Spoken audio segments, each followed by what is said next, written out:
Hi everyone, this is the TradPro podcast. I'm RFKjr, your host. I wanted to talk in this episode about autism, specifically autism parenting, specifically the trending situation that I just had to talk about because, we had our president say that Tylenol causes autism, and I just, there's a lot of parents are just going off about this, parents with kids with autism.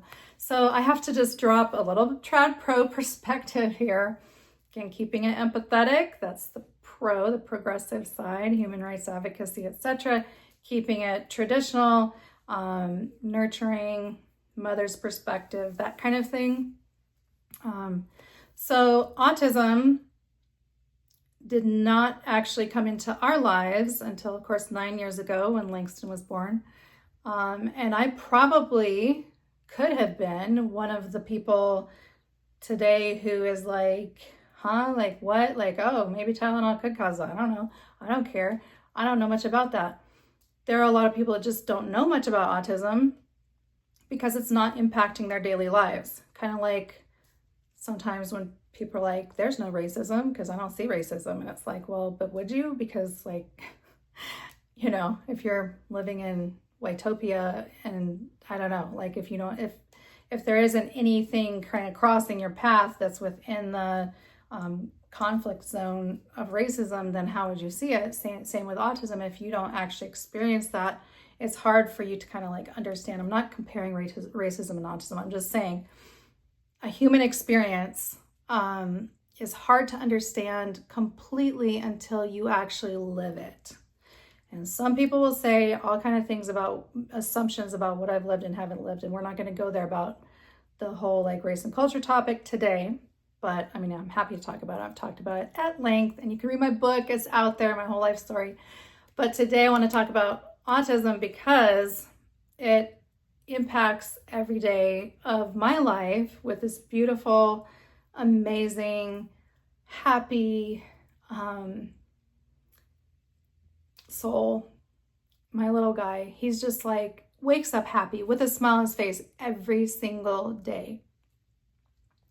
Doesn't let yesterday or even like 10 minutes ago phase him as far as his mood. Like things could be in screaming mode and terrible like 10 minutes ago, but they're back to happy. That's his default, as soon as the Wi-Fi gets turned on again or whatever technical difficulty gets resolved. I mean, it's just kind of like, it's so amazing to me, like how non-moody this kid is and how easily and quickly he recovers and how completely he recovers from challenges that he faces. And he doesn't talk, and I can tell sometimes he really wants to get a point across, especially about something he wants to search on the internet. And he's just like pushing that, like he wants me to type it in, and I'm like, I can't read your mind. Like I need a word, I need something, to go on. I can tell if he needs water, I can tell if he needs a lot of things, but mom can't read, telepathically into like what he wants to search for when it comes to his little Italian brain rot interests and other things on his, and he has a lot of kind of nuanced interests. He likes mashup shows between all the things that he's interested in as well. So I'm not going to get in too deep into that, but just to say, there are some times when, it's just like, I know he has a challenge and I just want so bad to be able to help him and he can't find the words. And that just, that's so hard. And he's been having speech therapy since he was 18 months old and he's 9 now. Done everything, 3 parenting courses on autism, endless books, all of the stuff that we do as autism parents, just thousands of hours of therapies, various kinds, music therapy, speech therapy, occupational therapy, feeding therapy. I mean, it just like goes on. There's so like, we want to help our kids so bad, right? So to all the parents out there who have kids with autism, and this topic is coming up, on a national level, a national conversation about like what causes autism. Is it vaccines? Is it Tylenol? Is it you? Is it me? Is it like something in the water? Is it, you know, just like a higher rate of detection because our technology is better? Like, what is this uptick in diagnosis of autism in the past 30 years? So, excuse me. It's just something that's like percolating out there, and whenever something comes up in a wave, people want to talk about it. And it's not necessarily that anybody, you know, had this on their bingo card for today. But so Trump was saying that Tylenol or acetaminophen, that's the medicine. Tylenol's the brand. So acetaminophen, you know, causes autism, or there's some, you know, in some cases, blah, blah, blah. Just wanted to clarify, like, it's not your fault. If you are a mom that has a kid with autism, if you're a parent of a kid with autism, it's not your fault, number one. Number two, everything you do in terms of supporting and loving your child and interventions and therapies, etc., everything you do counts. There's not a single thing that you do to support your child that doesn't count. So you're doing everything you can do, and everything you do counts, and that's enough. I know there is an endless amount of things that can be tried, and things that have worked for this kid and for that kid and for somebody else's kid and somebody's cousin and somebody's nephew and niece and whatever. And it's like, you can try all of that stuff and still come up empty with your kiddo, because autism is a spectrum. In fact, to me, I look at it as spectrums within a spectrum, because there's so many different things developmentally, whether it's speech and language, whether it's you know, speech and language over here and then foreign language over here. And like, my kiddo understands several languages receptively and will turn his iPad and, you know, all of his shows to different languages, but doesn't express any of those languages as far as functional communication. So it's like, because foreign language and speech are on opposite sides of the brain. So it's like there's just kind of this remix neurologically that happens, and it doesn't happen the same in any two kids or people. So there's like just an infinite amount of things that could be tried and thrown at the wall, and some of them stick and some of them don't. But I just want to encourage all the parents out there that you're enough. Everything you do counts. It's not your fault. We love our kids just as much as our neurotypical kids. Our neurodivergent kids are no less special and no more of a burden, and all those things. Equal. I also kind of want to just say that, like, it's just as important, because we focus on the challenges and the, you know, limitations and things like that, but it's just as important to celebrate and embrace and elevate your kids' strengths. So, you know, and that's the fun part. So, you know, as somebody who's been doing this for 9 years, and some of you have been doing it forever longer than I have, like 3 times longer than I have or whatever. So you probably know more about this than I do, but just for those 9 years of solid devotion to any and every strategy to mitigate challenges and limitations that Langston might face, I have to also remind myself, and it's sometimes a little refreshing to say, like, okay, what are his strengths, and let's play to those. Like, what can he do, and what does he love to do, and like, let's elevate that, so that it's not this sense of he's wrong and he needs to be fixed. I want him to feel loved and included and supported in his interests and in his strengths. And yes, I want to alleviate any frustrations or stressors that his neurodiversity might, you know, create for him, and that come up in social interactions and other things. But I never want him to feel like he's not good enough. And I don't want him to feel like he has some kind of disease that could have, for F's sakes, like been somehow prevented by his mother not taking acetaminophen. Because I actually don't like painkillers. I broke my neck at 18 months old, and I have chronic neck pain from all the bone spurs and stuff in there. And so I kind of like, I need to feel what's happening in there. And so I don't like taking painkillers of any kind, just partly for that reason, because like if I don't feel it and somehow my neck gets tweaked, then I have to wear a neck brace for a couple weeks, and it's just not fun. So I don't really like painkillers, Tylenol, aspirin, any of that stuff. But yeah, so I didn't take acetaminophen, just to be clear. And I also didn't get the at birth vaccine. You know, I kind of wait to vaccinate my kids, just my own preference, until they're like 2, because they're just so little. And I always like, you know, like they're not in school, they're not around a bunch of stuff. So I kind of like have personally made the choice to like wait a little bit. So I know that like Langston was diagnosed at 18 months. Well, 2 years actually. He started therapy at 18 months.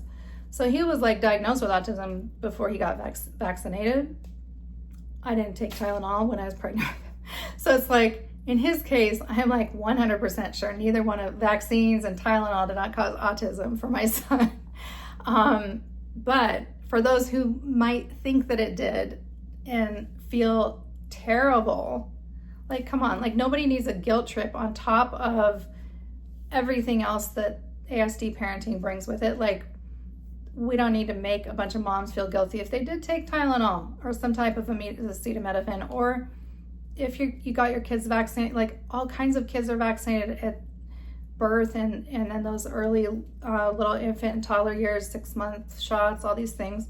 So like, let people do what makes sense to them, because all we can do is our best with the information that we have and with the resources we have at the time. And any good parent is going to do their best with those resources and that information in that moment. There are so many pregnant women who obsess on like what you can't eat and can't drink and can't do, and like there's this, you know, we read books on this stuff when we're pregnant. Like, oh my God, you know, I had like a candy bar. Is that going to be detrimental? Like, did I eat enough meat? Is my, you know, if I lost weight, is my kid's brain developing right? I mean, it's just like this litany of things, right? And so we do our best as women who are carrying children in our wombs, and you've got to just do your best and leave the rest. And you can't blame yourself and take that on as a burden, because it's just not, you're gonna be stuck in like constant guilt and worry and shame and overwhelm, which sometimes parenting can make us exhausted and overwhelmed regardless of a diagnosis or not a diagnosis with our kids. So I mean, I had 2 older kids, neurotypical, and never would have imagined 90% of the things that happen with my ASD kiddo in terms of how my parenting would shift. But nonetheless, you embrace that and you navigate that and try to, you know, create enough self-care and self-love and support for your kid and everything else to where neither one of you gets exhausted and overwhelmed, because I think that's the goal, is to give our kids the toolbox that they need so that they're not frustrated and overwhelmed and worn out trying to fit into neurotypical culture and society. So anyway, there's just a lot of pressure. Like, people say, well, when I just did this, my kids started eating all these things, or when I just did this one thing and then they were potty trained the next day. And it's like, I've actually had that happen, but it wasn't any of those things that were suggested to me or any of those things that work for other people. It was always something that I just randomly tried out of like taking, you know, observation of him and, you know, trial and error and process of elimination of what doesn't work. And then sometimes you find that missing piece of the puzzle and boom, you know, it snaps into gear, and all of a sudden, like one day, no more pull-ups, and it's just magically mastered pottying in the toilet forever and no accidents. But it might be 9 years or 8 years or 7 years leading up to that. And those years are hard when you're spending 3, 4, 5, 6 years in pull-ups and wondering like, when is this day going to come? What is the magical formula? So again, it's just like a lot more expansive menu of like trial and error, I feel like, and research and insight, and just yeah, wanting so much to make it just easier for your kiddo in any way that you can. You know, it's just like catching them before they fall. You know, you want to just help them, you know, like give them the words that they need or whatever. And sometimes you just can't, you know, it's a brain function. You can't get in there and connect the parts. So anyway, I just wanted to encourage women, dads, mothers, dads out there, people with autism. Some people prefer to be called autistic and not somebody with autism. Whatever the case, like, just give yourself a hug. I'm sending you some love. No one has all the answers. At the end of the day, if you want to not take Tylenol when you're pregnant, cool. If you want to take Tylenol when you're pregnant, cool. Like, you do what makes sense to you in that moment, based on your research and based on things that, you know, you have, you know, digested mentally, and like what you feel like you have peace with, go with that. Because my prediction is that this is just me personally. All the pregnant women can stop taking Tylenol, and I don't think autism rates are going to decline.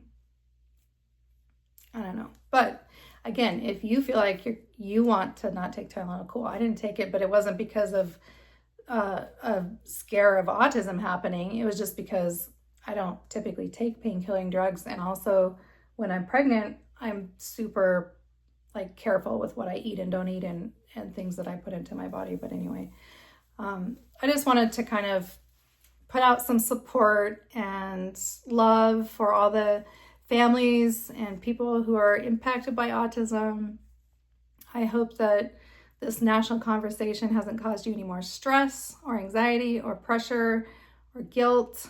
You know, like, these kiddos are beautiful and complex in all the ways that all of our kiddos, NT and ND, neurotypical, neurodivergent, like all of the parenting experiences are different and beautiful. And if you're a parent, you know that your kiddo is like the greatest gift ever and the most beautiful and happy part of your life. So anyway, just sending some love. And again, I hope that you sleep well tonight and aren't kind of absorbing any extra stress over this national conversation about Tylenol, of course, of all things, or any of the things on RFKjr's website about autism. So just, you know, you've done your best with the resources and the information you had at the time, and you are still doing that with the resources and information you have now. So just carry on and give your little kiddo a big hug, and, you know, drink a glass of wine or eat some good food, or do something for yourself too, to just say like, good job, mom, good job, dad. Your kiddo's doing great, carry on.